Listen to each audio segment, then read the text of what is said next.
Due to over use.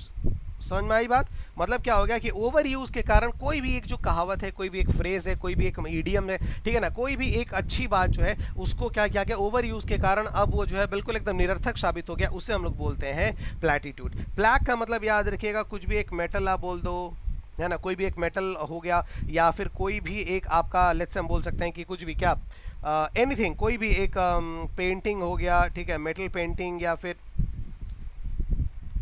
Piece of work, कोई भी piece of work,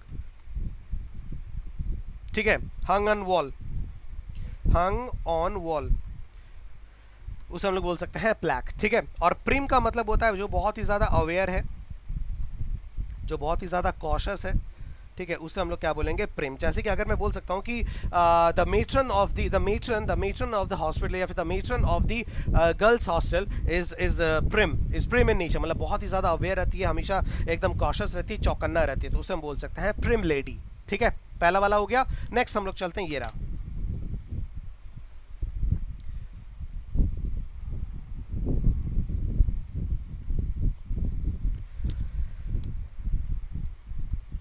A child secretly changed for another in infancy, मतलब आपने movies में देखा होगा ना कि बहुत सारे बच्चों को क्या करते हैं, उन इन्फेंसी में ही, पालने में, बिल्कुल जैसे ही बच्चा पैदा होता है तो उसको बदल देते हैं। सो बदला हुआ, एक्सचेंज किया हुआ जो बच्चा होता है, ठीक है, सीक्रेटली चेंज्ड, फिर ठीक है, सीक्रेटली चेंज फॉर अनदर, उस बच्चे को क्या कहते हैं, उस बच्चे को हम लोग बोलते हैं चेंजलिंग, उस बच्चे को हम लोग क्या बोलते हैं, चेंजलिंग। जैसे आपने वो जुड़वा मूवी देखी है ना,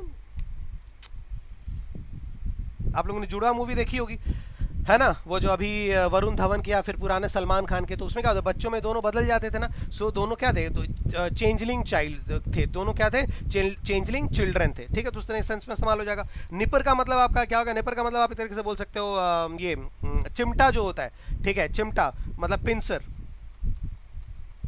है ना, पिंसर आप बोल सकते हैं तरीका, जिससे कि कोई भी चीज को आप होल्ड करके रख सके, ठीक है, उसे हम लोग बोल सकते हैं पिंसर या फिर निपर, ठीक है। देखो टिडलर, ये टॉडलर नहीं है, देखिए याद रखिएगा, there is a difference between tiddler and toddler. देखो टिडलर का मतलब क्या, टॉडलर का मतलब होता है जो लड़खड़ा करके चलते हैं, जैसे छोटे छोटे बच्चे होते हैं उनको हम बोलते हैं टॉडलर्स, लेकिन टिडलर का मतलब होता है स्मॉल पर्सन, कोई भी छोटा, कोई भी छोटा, छोटी सी बच्ची, छोटा सा कोई भी छोटी सी चीज या फिर कुछ भी चीज, ठीक है, कोई भी इंसान, छोटा सा इंसान, आप उसको बोल सकते हैं टिडलर, है ना। देखो छोटी सी मासूम बच्ची का, उसका क्या दोष था कि उसे भी जो है लोगों ने मार डाला। So what was the fault of that tiddler, इस तरीके से हम बोल सकते हैं, ठीक है। नेक्स्ट आपका आ गया टाइक। टाइक याद रखिएगा, टाइक होता है स्मॉल बॉय, नहीं स्मॉल क्या बोल सकते हैं, cunning boy,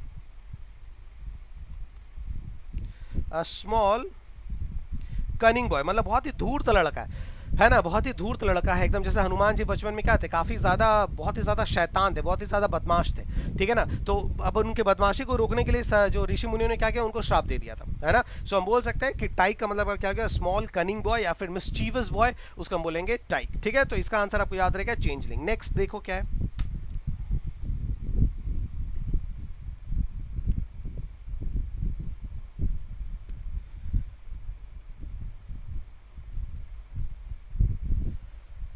the fear of step mother, ठीक है, the fear of step mother. देखो अब एग्जैक्टली मुझे भी इसका मैं आंसर भूल गया, the fear of step mother, लेकिन एक बार देखते हैं इसका आंसर क्या होगा। देखो अरैक्नोफोबिया जो होता है वो आपका होता है स्पाइडर्स का, फियर ऑफ स्पाइडर्स, अरैक्नोफोबिया, ठीक है, फियर ऑफ स्पाइडर होता है अरैक्नोफोबिया, ठीक है। अनाटीडाफोबिया जो होता है, अनाटीडेफोबिया, वो होता है फियर ऑफ डक्स, मतलब हमेशा आपको लग रहा होगा कि कहीं भी आप जाएंगे आपको लग रहा होगा कि अ डक इज वॉचिंग, ठीक है, अ डक इज वॉचिंग मी, या फिर duck is staring at me, कोई जो एक बत्तख है वो कहीं ना कहीं से मुझे घूर रहा है और ठीक कहीं ना कहीं आकर के कुछ ना कुछ हाँ मुझे पहुंचा देगा। सो दैट एनाटीफोबिया, ठीक है, anatidaephobia that is fear of duck, arachnophobia that is fear of spiders, और आपका एंटोमोफोबिया ये आपका हो गया इंसेक्ट्स, फियर ऑफ इंसेक्ट, जो छोटे छोटे इंसेक्ट्स होते हैं ना उनका जो फियर होता है दैट इज नोन एज एंटोमोफोबिया। तो जाहिर सी बात है हमारा आंसर यहाँ पे क्या हो गया, नोवरकैपोफोबिया, ठीक है, नोवरकैफोबिया, ठीक है, नोवरकैफोबिया ये आपका हो गया fear of step mother. Fear of क्या था, स्टेप, बहुत सारी मूवीज में देखोगे ना कि सौतेली मम्मी का काफी ज्यादा डर लगा हुआ रहता, सौतेली मम्मी का बहुत ज्यादा डर होता था, तो उसे हम लोग क्या बोलते थे, फियर ऑफ स्टेप मदर, मतलब नोवरकैफोबिया, ठीक है। क्लियर होगी बात, चलो नेक्स्ट हम लोग चलते हैं।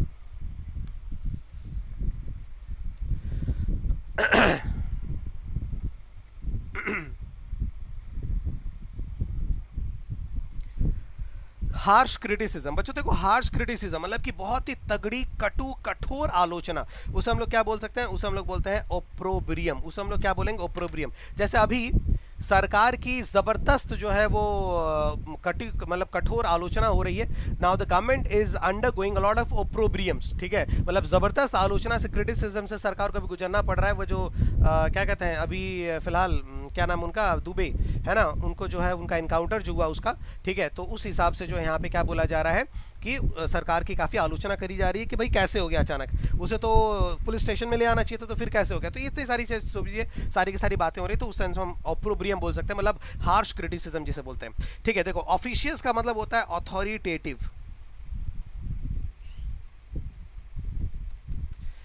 जैसे कि अगर हम बोले कहीं पे बाई चांस मान लेते हैं कि हाँ, जैसे कि देखो कि गांव वगैरह में, ठीक है, गांव वगैरह में अभी क्या किया जा रहा है कि कहीं भी क्वारंटाइन अगर करने, जैसे कि मैं जब जहाँ पे क्वारंटाइन था, ठीक है, मैं जहाँ पे क्वारंटाइन था वहाँ पे क्या किया गया, 14 डेज के लिए जो क्वारंटाइन था, तो सेकंड डे आकर ही कि वो कागज चिपका के वो लोग चले गए। So that paper it was not simple paper, it was an officious paper. ये आपका क्या था, ये एक तरीके का आपका ऑफिशियस पेपर था, मतलब अथॉरिटेटिव पेपर था, काफ़ी ऑफिशियल पेपर था, जो बहुत ही ज़्यादा पावरफुल पेपर था। तो if something is official it means it is very authoritative, ठीक है।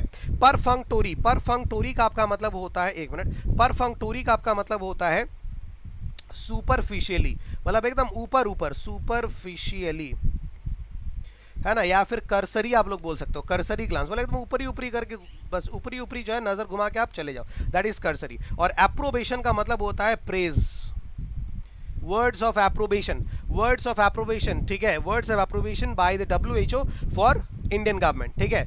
तो क्या हो गया, एप्रोबेशन का मतलब हो गया प्रेज, ठीक है, याद रखिएगा। नेक्स्ट ये देखिए, तब तक मैं पानी पी लूं भाई।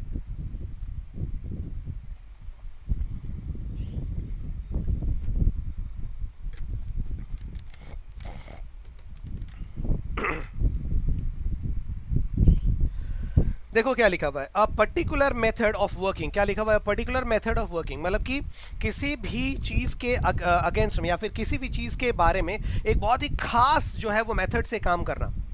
कोई भी चीज़, कोई भी प्रोजेक्ट, कोई भी आपका टास्क है, उसके लिए एक खास मेथड से काम करना, उसको हम लोग क्या बोलते हैं, so that is known as modus operandi. Methodology में भी होता है, लेकिन उसका जस्ट मतलब होता है प्रोसेस, लेकिन मोडस ऑपरेंडी का मतलब होता है a specific process for a specific project, ठीक है। नैक का मतलब आपका होता है अ नैक ऑफ, नैक का मतलब होता है क्या, एक तरीके से हैबिट मान लो, he has a knack of stealing things from malls, ठीक है। तो नैक मतलब क्या होता है, उसकी हैबिट है, लगातार उसकी आदत वही रहती है, ठीक है। और स्ट्रैटिग्राफी आपका हम क्या बोल सकते हैं, ये एक तरीके का साइंस है, ठीक है, डीलिंग विद, ठीक है, डील